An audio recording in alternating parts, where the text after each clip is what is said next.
Hello. कैसे हैं आप? आज हम ये नई इकाई शुरू कर रहे हैं, जैव प्रौद्योगिकी।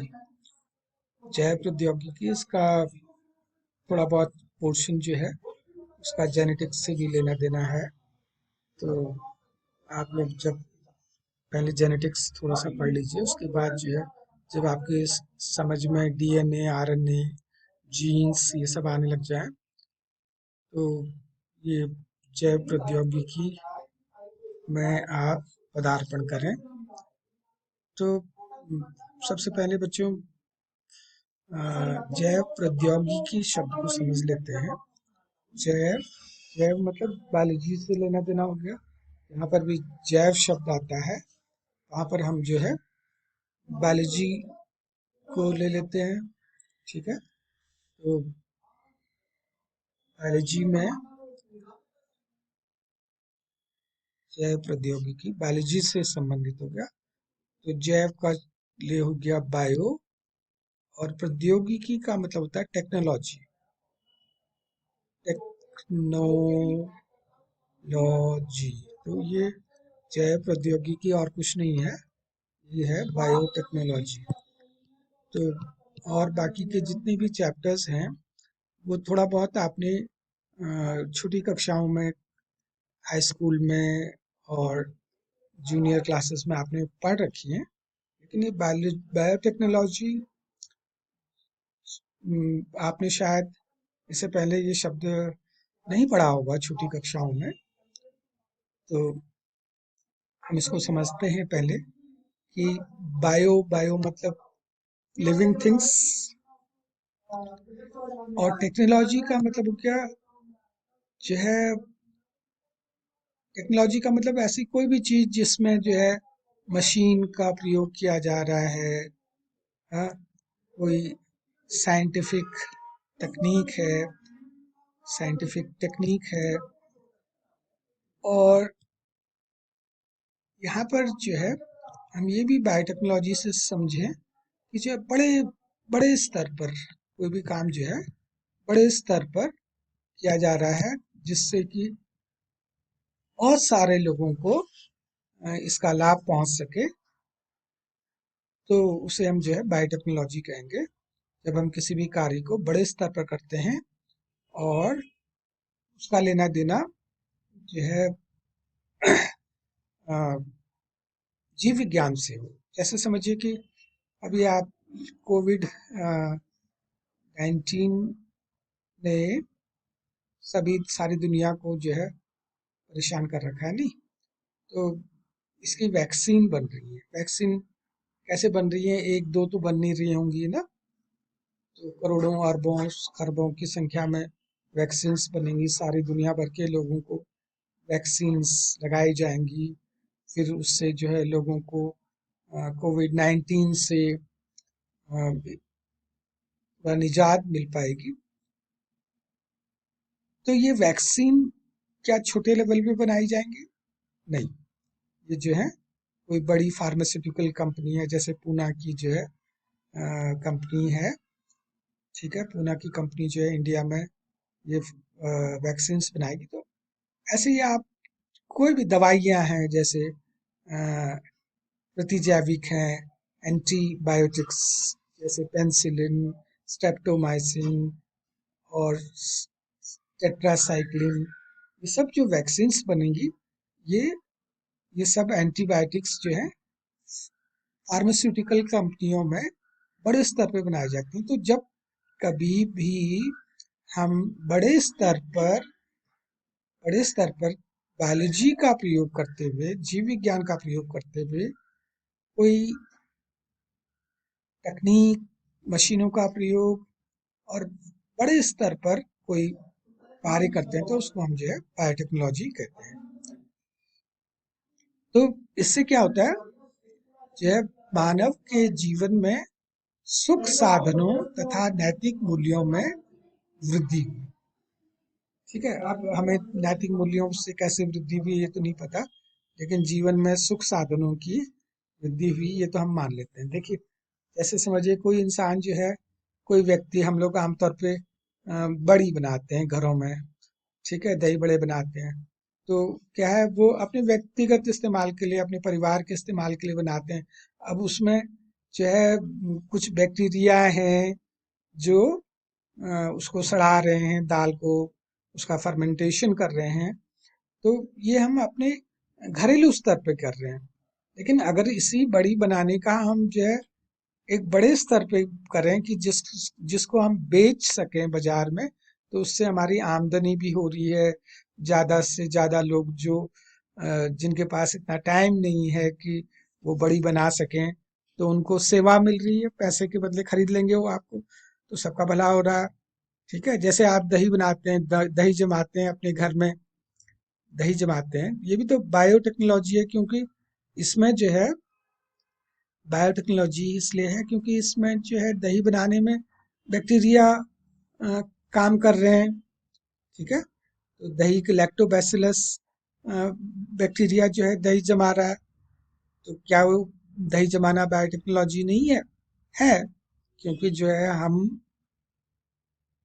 हम जो है बायोलॉजी के प्रयोग से खाने की कोई चीज बना रहे हैं। अब बिस्किट है, बिस्किट में या ब्रेड है, ये सब जो है ये बायोटेक्नोलॉजी का ही प्रयोग है।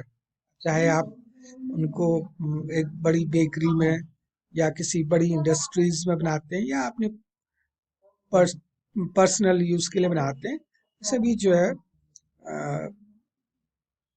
बायोटेक्नोलॉजी में आएंगे। तो जब मनुष्य ने खेती बाड़ी करना सीखा, जब उसने कुछ अ, अनाज उगाने शुरू किए, और उसने जो है उन अनाजों को खेत में उगाना, फिर उनको पकाना और फिर खाना सीखा, तो जो है बायोटेक्नोलॉजी की शुरुआत हो गई। जहाँ से एग्रीकल्चर की शुरुआत हुई, वहाँ से जो है बायोटेक्नोलॉजी की शुरुआत हो गई। ठीक है, देखिए आपको बड़ा अच्छा लगेगा ये बात सोचने में कि जो सिर्फ एक इंसान ऐसा जानवर है, इंसान भी तो जानवर है, सिर्फ इंसान एक ऐसा जानवर है जो अपने भोजन को पका के खाता है। ठीक है, इसके अलावा चाहे वो शेर हो, बकरी हो, हाथी हो, कोई भी जानवर जो है वो अपने भोजन को पका के नहीं खाता। तो इसी वजह से बाकी के एनिमल्स जो हैं इतने इंटेलिजेंट नहीं है जितना मनुष्य है। चिंपांजी हो सकता है कि जो है हम कहें कि हमारा पूर्वज है, लेकिन वो इतना इंटेलिजेंट नहीं है। जहाँ से जो है बायोटेक्नोलॉजी की शुरुआत हुई, वहां से जो है हमें जो है इंटेलिजेंट मैन मिल गया। तो जैव वैज्ञानिक संसार का मुख्य उपयोग खाद्य के स्रोत के रूप में हो रहा है। तो हम खाने की चीजों के रूप में, चाहे वो दही है, दूध है, पनीर है, हाँ, और बिस्किट हैं, और इसी तरह से बिस्किट हैं, नमकीन है, हाँ, इन सब में खाद्य के स्रोत के रूप में बायोटेक्नोलॉजी का इस्तेमाल हो रहा है। तो जीव विज्ञान की ब्रांच है। ठीक है, तो आप बेटा, आपको मेरा एक बहुत अर्नेस्ट ऑनेस्ट सजेशन है कि आप एनसीईआरटी की बुक को लाइन बाय लाइन पढ़िए और उसको समझने की कोशिश कीजिए। थोड़ा सा हिंदी क्लिष्ट है, कठिन है, हो सकता है आपको एक बार में समझ में ना आए। आप जो है फिर भी इसे अवश्य इसकी रीडिंग करिए, क्योंकि जो है एनसीईआरटी आपका बाइबल है, एनसीईआरटी आपका कुरान है, बाइबल आपकी गीता है। एनसीईआरटी की बुक ही में से वो आपसे सवाल पूछने वाला है। आप दुनिया भर की किताबें पढ़ लीजिए, एनसीईआरटी नहीं पढ़ी तो आपने कुछ नहीं पढ़ा। और ये भी संभव है कि जिसने एनसीईआरटी नहीं पढ़ी वो रह जाए, जिसने एनसीईआरटी पढ़ ली वो जो है बहुत अच्छे नंबर से लाएगा। चलिए फिलहाल आगे बढ़ते हैं। तो जैव प्रौद्योगिकी 20वीं शताब्दी में आधुनिक जीव विज्ञान की प्रशाखा है, ब्रांच है, जिसने हमारी रोजाना की जिंदगी में परिवर्तन ला दिए हैं। रोजाना की जिंदगी में परिवर्तन ला दिए। सुबह उठते हैं, ठीक है, हमने जो है चीनी खाई, तो फैक्ट्री में बन रही है चीनी है। दूध में दूध आंचल का पैकेट ला रहे हैं, वो फैक्ट्री है। चाय पत्ती जो है डब्बों में बंद के आ रही है, वो फैक्ट्री है। तो जो है ये सब जो है बायोटेक्नोलॉजी की शुरुआत ही से हमारी जो है सुबह चाय से हमारी बायोटेक्नोलॉजी की शुरुआत हो गई है। तो जीव विज्ञान के उत्पादों, तो ये चाय पत्ती, चीनी, आटा, ये सब जो है बायोटेक्नोलॉजी के उत्पाद हैं। ठीक है, दवाएं हैं। ठीक है, दवाएं हैं। और जैसे ये सब जो है दवाएं, ये सब जो है बायोटेक्नोलॉजी के उत्पाद हैं।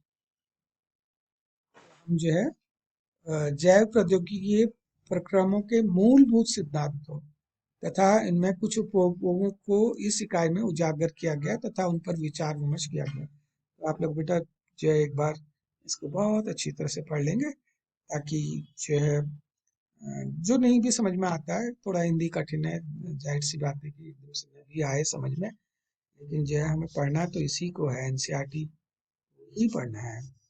हम जो है हर्बर्ट बॉयर, किसी वैज्ञानिक का नाम दे रहा है ये, हर्बर्ट बॉयर। हर्बर्ट बॉयर का जन्म 1936 में हुआ। कोई जो है प्रमुख नाम होगा। ठीक है, जैसे इससे पहले वाले पन्ने में हमने जो है डेस्क्रिटस का नाम पढ़ा था। हाँ, इस पन्ने में हमने जीव विज्ञानी रैनी डेस्क्रिटिस का नाम पढ़ा था ना। वैसे ही जो है अब थोड़ा सा आप गूगल कर लीजिए, रैनी डेस्क्रिटिस। अगर आपको कोई काम की बात दिखाई देती है वहां पर, तो आप उसको उसी बुक में देखिए। यहाँ पर बुक के कॉर्नर्स में, यहाँ यहाँ के किनारों में, ऊपर के किनारों में मार्जिन छूटे हुए हैं, दाएं तरफ बाएं तरफ। ये एनसीईआरटी की बुक्स में मार्जिन इसलिए छोड़े गए हैं बच्चों, कि आपको जो कुछ भी इम्पोर्टेंट पॉइंट्स मिलते हैं वो आप जो है बुक में ही नोट कर लीजिए। ठीक है, जैसे समझिए आप क्लास में, आपके टीचर आपको पढ़ा रहे हैं, आप एनसीईआरटी की बुक लेके बैठिए और उसमें ही ऊपर के जो दाएं बाएं की तरफ के मार्जिन हैं, ऊपर का मार्जिन है, नीचे का मार्जिन है, उसमें जो है आप अपने इम्पोर्टेंट पॉइंट्स को नोट कर लीजिए, क्योंकि बुक आपके साथ हमेशा रहेगी। और जो है ज्यादातर बच्चे रफ कॉपी में नोट करते हैं। रफ कॉपी में कहाँ मिलेगी तुम्हें इम्तिहान के दिनों वो रफ कॉपी, यानी कहाँ किसी कूड़े घर में पड़ी होगी। एनसीईआरटी की बुक में लिखिए, वो आपके शुरू से लेकर अंत तक आपके साथ रहने वाली है। तो हर्बर्ट बॉयर का जन्म, कोई जो है वो लग रहा है मुझे, इम्पोर्टेंट नाम लग रहा है, हो सकता है बॉयर ने कुछ बायोटेक्नोलॉजी के क्षेत्र में कुछ काम किया होगा। 1966 में बॉयर ने, देखिए ये सब फालतू बातें लिखी ना, रॉबर्ट बॉयर ने सड़कें तथा सुरंगें किशोर व्यक्तियों की नीति थी, ये सब फालतू की बातें हैं, इनको पता नहीं क्यों ये दे देते हैं। 1969 में, ये थोड़ा सा मेरे को अच्छा लग रहा है, मैं डिस्कस करता हूँ, पहले तो मैं ही समझ लेता हूँ। तो थोड़ा होल्ड कीजिए। ये कह रहा है 1969 तक इन्होंने विशिष्ट लाभदायक गुणों से युक्त, हाँ अच्छा लग रहा है मुझे, इन्होंने विशिष्ट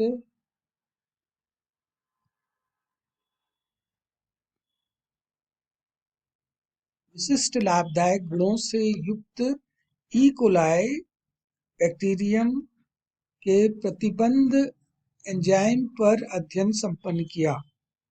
इसको आप जो है इस तरह से नोट कर लीजिए कहीं पर, जो हर्बर्ट बॉयर ने 1969 में विशिष्ट लाभदायक गुणों से युक्त ई कोलाई बैक्टीरियम के प्रतिबंध एंजाइम पर अध्ययन संपन्न किया।